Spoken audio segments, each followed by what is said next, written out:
Nyní vám ukážu, jak nastavit aplikaci Ofico, aby bylo možné dělat měsíční výkazy v Excelu ve vámi požadovaném formátu. Je potřeba si uvědomit, kdo ten formát určuje. Obvykle je to nějaká autorita, která přiděluje rozpočet, ze kterého je práce placena. Proto se šablona měsíčního výkazu práce určuje na rozpočtu. Já zde otevřu úpravu hlavičky rozpočtu a na konci je měsíční výkaz práce. Zde se vybírá odpovídající šablona. Co tyto kódy znamenají, se podíváme menu nastavení Ofico.cz. Šablony výkazů jsou společné pro celou aplikaci. Tak, a zde jsou výchozí šablony připravené od nás. Takže pokud mluvíme o měsíčním výkazu práce, jsou zde 3 připravené šablony a já si je mohu prohlédnout tím, že zde kliknu na šablona. Takže EU A1 Timesheets for EU Projects, šablona, otevřu ji v Excelu a mohu si ji takto prohlédnout. Pokud je to šablona, kterou potřebuju, tak ji použiju. Pokud ne, podívám se na další. Zde je sloupeček struktura. Já vidím, že další 2 šablony mají stejnou strukturu. MPSV. U ESF je poznámka, že to je MPSV plus nějaká loga. Takže já se nejdřív kouknu na čistou šablonu MPSV.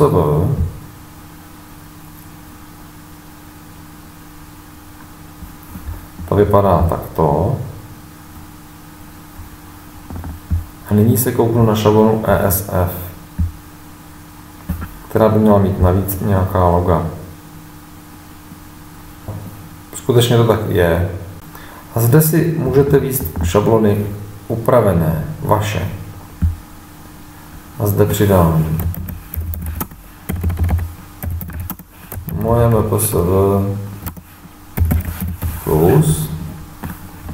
Je to měsíční výkaz práce. Struktura je MPSV. Modrá hlavička. Ať vím, o co jde. A k tomu přiložím ten soubor a nahraju to do aplikace. A v tuto chvíli mám vlastní šablonu. Mohu si ji já nebo kdokoliv, kdo má přístup do tohoto nastavení, prohlédnout. Vidím, jak vypadá. Tak, vrátím se do rozpočtu. Na hlavičku rozpočtu. A nyní vím, že zde mohu vybrat svoji novou šablonu. A já použiji pro ukázku ještě druhý rozpočet. Dám ho jako aktivní a na něm bude ta evropská šablona. Takže mám nějaké 2 finanční zdroje od 2 různých autorit, kterým a každá mi určuje jiný formát výkazu práce. Nyní musím jít do personalistiky, kde u lidí nastavím úvazky.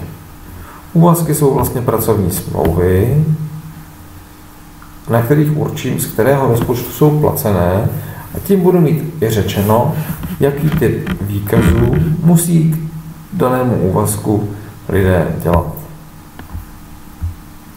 Tak. Aktivní markéta bude zde placena z tohoto rozpočtu. Jdu na seznam lidí. Ukázka Michal, to jsem zde já. Já žádný úvazek nemám, přidám se tedy typ, název a bude to placeno z toho druhého rozpočtu.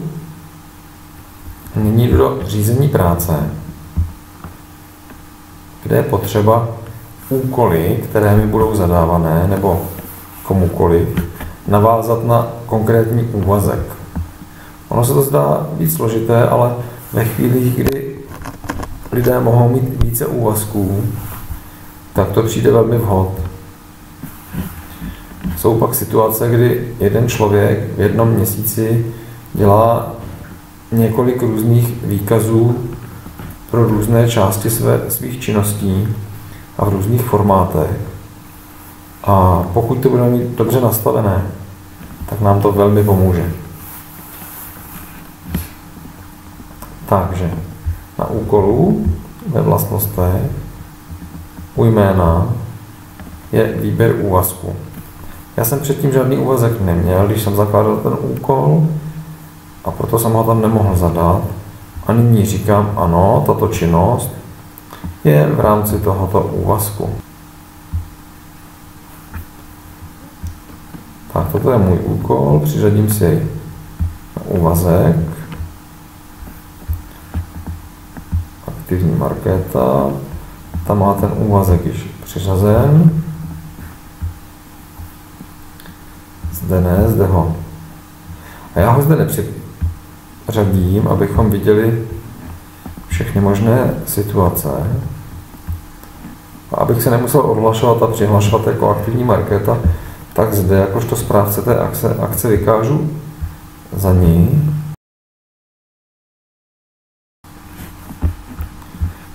Tak.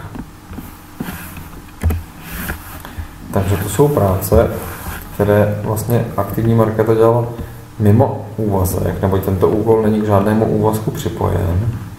Zde je půl hodiny připojeno na úvazek a já tam vstoupím a aby ten výkaz něco obsahoval, tak tam ještě něco přidám. 5 hodin.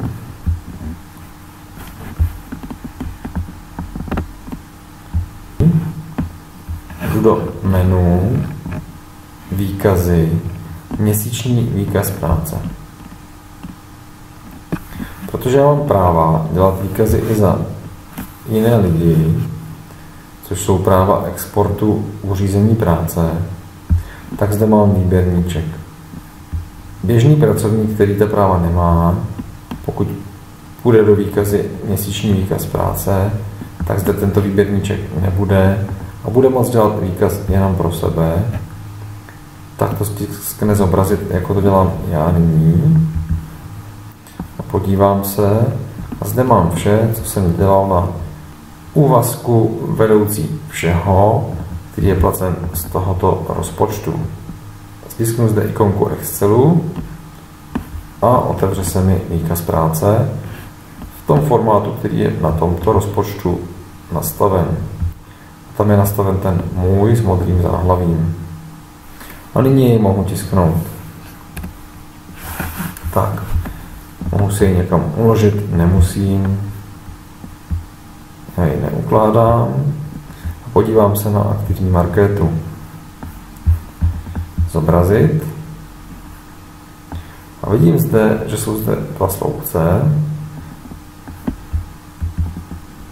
Jednak asistentka ředitele, ukázkový rozpočet.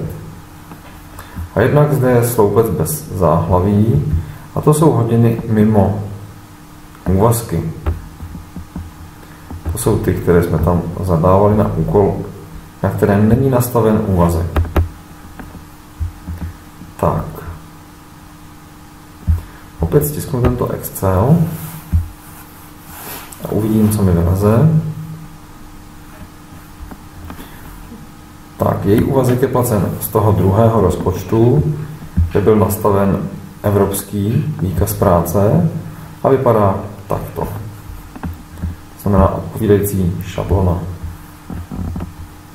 Zavřu a nyní vám ukážu, jak může jeden člověk mít více úvazků z různých rozpočtů, kdy potřebuje dělat dva rozdílné výkazy práce.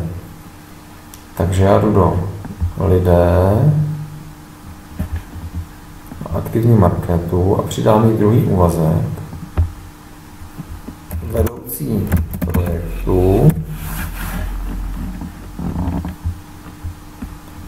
rozpočet bude ten druhý. Takže mám 2 úvazky a 2 různé rozpočty. Do řízení práce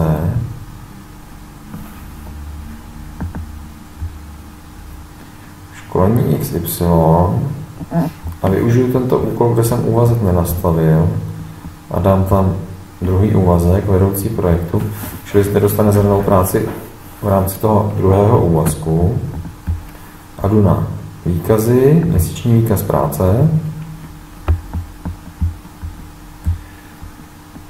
aktivní markéta, čili to též, co by viděla ona a každý měsíc to může takto za sebe exportovat a mám zde 2 úvazky, stisknu ikonku Excelu